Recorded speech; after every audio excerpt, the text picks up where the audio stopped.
పూర్తిగా Rayalaseema ఎండిపోతుందబ్బా. Excess water వచ్చినప్పుడు okay, ఇప్పుడు 25%, 75% డిపెండబిలిటీ ప్రకారం నీళ్లు ఎక్స్ట్రాగా వస్తే ఓకే. కానీ తక్కువ లీన్ పీరియడ్లో రాయలసీమ పరిస్థితి ఎట్లుంటుంది? రాయలసీమకు తాగునీళ్ళు కావాలంటే ఎక్కడి నుంచి తీసుకొని వస్తారు రామానాయుడు గారు? ఈ యొక్క Rayalaseema lift irrigation project complete చేయకుండా ఎక్కడి నుంచి తీసుకొని పోతారు అని చెప్పి నేను అడుగుతున్నా. మీరు ఒకసారి పరిశీలించండి. మీరు కూర్చొని మాట్లాడుతున్నారు. జీవో తీసుకొని వచ్చి రాయలసీమ ప్రాజెక్టు మొదలుపెట్టినటువంటి 15 రోజుల్లోనే ఎన్జీటీ వాళ్ళు అబ్జెక్షన్స్ రైజ్ చేశారు. ఎన్జీటీ వాళ్ళు వచ్చినప్పటి నుంచి ఆపినామని చెప్పారు.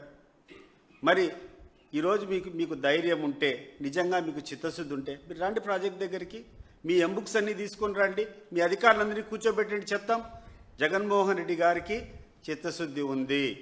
రాయలసీమ ప్రాజెక్టుల పైన రాజశేఖర రెడ్డి గారి కుటుంబానికి, రాజశేఖర రెడ్డి గారికి కానీ జగన్మోహన్ రెడ్డి గారికి కానీ రాయలసీమ మీద అపారమైనటువంటి నమ్మకం ఉంది. అది వాళ్ళ సొంత ప్రాంతం అనేది కాదు, మోస్ట్ డిజర్వింగ్ పీపుల్.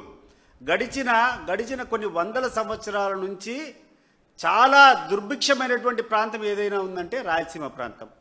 ఆ ప్రాంతానికి నీళ్లు తీసుకొని పోవాల్సినటువంటి అవసరం ఉంది. డెల్టాల్లో ఎప్పటి నుంచో అనుభవిస్తున్నారు, డెల్టాల్లో ఎప్పటి నుంచో నీళ్లు ఉన్నాయి. వాళ్ళకి కాదు, వాళ్ళతో పాటు మిగిలినటువంటి నీళ్ళన్నీ తీసుకొని పోవాలా?